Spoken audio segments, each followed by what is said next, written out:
Helldivers 2 has quickly become a household name in the gaming world. What was once seen as a fun knock-around co-op shooter has skyrocketed well beyond even the developers' expectations. But does the reach and the popularity of a live service game know no limits? Would bringing Helldivers 2 to Xbox be helpful to the game or harmful to the aims of PlayStation? Recent rumors seem to indicate that the idea of bringing Helldivers 2 to Xbox is actually being discussed, and live service games certainly play by different rules, as evidenced by the release of Helldivers 2 landing on both PlayStation and PC day and date. Could the undeniable success of the game lead to PlayStation looking to other platforms for more live service growth opportunities? Well, it's certainly something to consider. But the journey to where Helldivers 2 has landed must also be considered, because after the marketing, the launch, and the ongoing support has certainly been unpredictable, while it has also been surprising. And the marketing for Helldivers 2 started like any other video game. A fun cinematic to set the theme with a family being viciously murdered right in front of a husband, and then it switches to bombastic combat in color-rich biomes, and it's all couched in this style of militaristic propaganda, which made many folks, myself included, not really take the game all that serious. I always said that the game looked fun, like a good knock-around co-op shooter to play with your buds. It was also clear from the early stages that the lighting and the graphics were stronger than other games in the genre. Typically, your less than serious throwaway co-op shooters, they end up looking like Aliens Fireteam or Starship Troopers, which isn't a slam, but those are not graphically strong games. It's very obvious, I think, that games like that tend to not focus much on the graphical quality or the lighting. Even after the launch of the game, much has been made about the cinematic quality of Helldivers 2 gameplay, but more than just the lighting. The marketing made it very clear that the game was focused on one thing: fun. The silly, almost tongue-in-cheek trailers and advertisements made it clear that the game would not be super serious in its tone or its content, and it's safe to say that nobody anticipated the popularity of the game. First, the public who saw the trailers. It was obvious that the gamers were excited, I think, to have this mindless co-op shooter where the objective was very simple: kill bugs. But I don't think even the most excited fans anticipated where the game would end up. And secondly, I think it was obvious that very few people expected the game's level of success because the developers themselves didn't. Transparency from the developers has been apparent from the earliest of days after the launch. Somehow they balanced the absurdity of propagandistic tweeting and updating the game with patches and server changes all at the same time, to the point that even glitches or bugs become canon within the game's galactic war table and the orders and the information that they give us. But the early days of the game were not without trouble. Popularity in gaming can be both a blessing and a curse, and sometimes it feels like more of a curse, especially when you don't have enough server capacity and you didn't anticipate massive amounts of people being interested in your game. But more than that, Arrowhead didn't, and they still don't even have a proper queue system built for Helldivers 2. That's how much they underestimated the popularity of their game. They didn't even plan for a queuing system when players are unable to log in due to servers being at capacity. So the early days of Helldivers 2 were plagued with unpredictable wait times. You may wait for hours to get in, and then your buddy gets home from work, he tries once or twice, and he gets in after just a few minutes.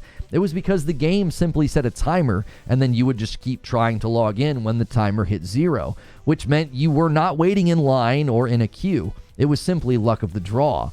There was even a time where the devs increased server capacity by 100,000 and the new capacity was hit within just minutes. It was not until about 2.5 weeks after launch, when they raised the capacity to 800,000, that the server issues largely subsided. And then the unthinkable happened.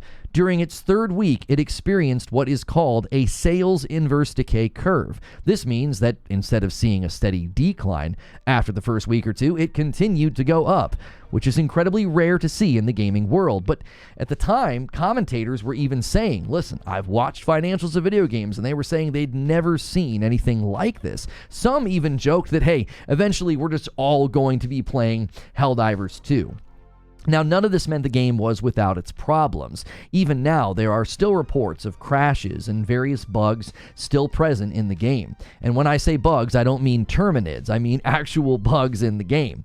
The list of known issues in Helldivers 2, that means they are known but not presently being fixed or are fixed. That list of known issues has unfortunately not gotten any shorter. It actually seems to have grown over time, to the point that even recently, the community told the developers to take a break from the war bonds that we get every single month, and that new content and updates to the Galactic War Table and really great invasions and all that new content. They'd rather them focus on fixing the bugs.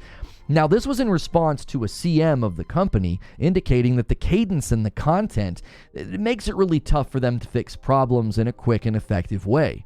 But the CEO pushed back on the request for them to take a break from new content and focus on fixing the game, indicating that it's not that simple. He made it clear that they must both fix the game and add content to stay relevant. No doubt the internal data makes it very apparent just how much a new war bond or new guns or a new content or mission type, it really does probably affect the player numbers. Because live service games like Helldivers 2 are reliant on a full and healthy player funnel. The ongoing debate in the gaming world about live service games certainly touches on this. Practices like FOMO, which stands for fear of missing out, with timed events or limited time battle passes where stuff's going to expire if you don't keep playing, it puts players into the position of feeling like they must play, or that taking breaks is strongly disincentivized. Just the term live service, it started to become a bit of a dirty word, and companies were avoiding saying it. They would refer to their game as an ongoing game instead. And even if the success of Helldivers 2 proves that live service can be done well, it doesn't mean that all the pitfalls and the challenges aren't there. Just the tempo of one new war bond a month seems like too much for some players. I've even provided my own feedback on that. Others feel that that's not enough. They need more. They're constantly playing the game, constantly grinding. They want new content. They want new enemies. They want new things to do. And the pressure for all of this is likely felt by the developers. Are we doing enough? They might be asking. Are we doing too much? Is our content cadence, is it getting in the way of what we're trying to do? Is it getting in the way of the game's quality? And as all live service games must do, they have to evaluate how to grow and how to maintain the player base. Because without a growing or at least a maintained player pool, live service games know what awaits them: slow death and player apathy. So, facing that reality, would PlayStation, would Arrowhead consider putting the game on Xbox? That has been a topic of conversation since the release of Helldivers 2. Not in small part due to comments from Phil Spencer. In the aftermath of Xbox making it clear they would be putting first-party games on PlayStation and Nintendo, and seemingly in response to the meteoric rise of Helldivers 2, Phil Spencer asked the question about who it benefits having Helldivers 2 locked to one platform. Basically, the quote was, "I'm not sure who that helps." This caused quite a stir in the gaming world, with some agreeing and adding more fuel to the fire of the anti-exclusive diatribes that people make, while others pushed back and said that it was hypocritical to own and to pay for platform exclusives and suddenly have an issue with PlayStation doing it. With a recent rumor, well, there is a recent rumor that indicates that the possibility of Helldivers 2 coming to Xbox is actually not completely off the table. Insider Gaming published an article on this, and they titled it this: Sony in early talks to release Helldivers 2 on Xbox, it is claimed. Now, pulling from the article, they had the following to say. On the most recent episode of the Xbox Era podcast, it was suggested during the Rumor Mill segment that talks are underway to bring Helldivers 2 to Xbox Series X and S platform. Now, at first glance, this might feel like a dream come true for Xbox fans who want to join the fight and become a Helldiver, but caution would be advised given how this was actually stated, and the fact that this rumor came on the heels of the tech breakdowns, which claim Sea of Thieves is yet another Xbox title that runs better on PlayStation. So you can make of that what you will with the timing here. This was the direct quote from the podcast. We know that PlayStation has a new CEO at the moment, and I think the new CEO might be more open to certain things. And what I've heard is that there may have been some very, very early preliminary discussions about the possibility of Helldivers 2 coming to Xbox. It's worth pointing out that Hiroki Totoki is not the new CEO, he is the interim CEO, so the quote's a little inaccurate. Also, it doesn't have quite the same ring or punch when you hear very, very early preliminary attached to it. That sounds almost like it could be anything. That could quite literally have been a phone call or just a preliminary inquiry into potential revenue just to make sure they're not missing out on an easy win. So questions immediately start stacking up when you hear this. Would this be something that PlayStation pursues? Would it even be worth the money? Is the size of the Xbox platform worth the potential brand's damage of doing this? And the dreaded question that many would immediately ask, would it be on Game Pass? Well, for starters, I don't think it is outlandish to imagine PlayStation at least considering the potential revenue of a move like this. They're trying to make more money like everybody else. They've proven that live service games play by different rules than their traditional first-party releases. But I think it's fair to say the upside to bringing the game to Xbox would have to be huge to justify the move. Since the game is already built for PC, it's already optimized to run on fairly weak PCs, bringing it to Xbox would not be an expensive endeavor. Many were concerned about it running on the Series S when we discussed this, and I was like, well, look at the optimization, look at the low end of PCs that can run it. But the downside would likely far outweigh the potential revenue of selling the game on the Xbox platform. You might even say that if PlayStation was solely motivated by money when it comes to Helldivers 2, that they would stand to make a greater amount of sales and revenue by porting the game backwards to the PS4 than they would by bringing it to the Xbox platform. There are roughly 50 million PlayStation users still probably playing on their PlayStation 4s because they sold over 120 million of them, and only 50 million have upgraded to PS5s or other people have purchased PS5s. So somewhere in the neighborhood of 50 to 60 million people are still using their PS4s.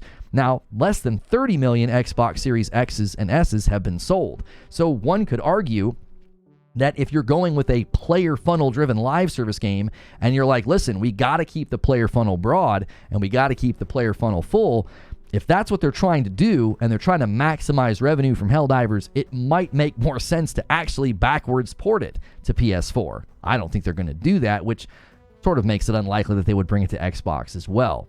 And Hiroki Totoki, though, certainly made it clear they are looking into ways to maximize revenue with his comments about PC. But the virality of Helldivers 2 cuts both ways. It certainly is at a level where it would sell well on a rival platform, but it's also driving players to likely consider buying or have already purchased a PS5 because everybody wants to play Helldivers.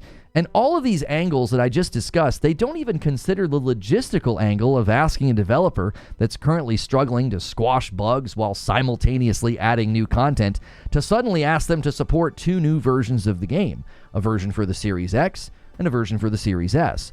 Generally, the way I land on this is pretty simple. It's not completely outside the scope of reason to think that PlayStation considered it or even fielded a call from Phil Spencer himself. But the downsides far outweigh any upside. A couple million sales is not worth all the trade-offs. Taking a viral game that is likely increasing demand for your console and giving it to the competition? Why would you do that? Especially when that competition has shown to be floundering with respect to hardware sales, and recent reports claim that third-party developers are questioning even putting their games on Xbox. But you would be doing that while asking a small dev team that's already struggling with balancing demand for new content with demand for bug fixes to do more work? I don't think that's likely. Now, I'm on record as being in support of live service games being everywhere. I think the larger the player funnel, the better, because the trajectory of this game is not eternal growth. It's not eternal stability. All games have their slowdowns. All games eventually stagnate. So maybe as market potency for the game starts to settle and its impact on console sales starts to slow down, maybe they would do it then, or maybe they would even want to have it land on the Nintendo Switch too. When you are a publicly traded company and you have a red-hot product, the C-suite and the shareholders may want to know why you're not selling that red-hot product in more places, especially since it's a live service game and a broad funnel means more players, means longer life, and it means more money spent in the game. But for now, I would say that the flight path for Helldivers 2 is high and it's bright. And I don't see it landing on Xbox anytime soon, if ever. But those are just my thoughts. Now it's time to hear your thoughts, and you can do that in the form of a comment below, or there'll be a card right over here to go to the live stream that these premieres always redirect to, and I'd love to hear from you.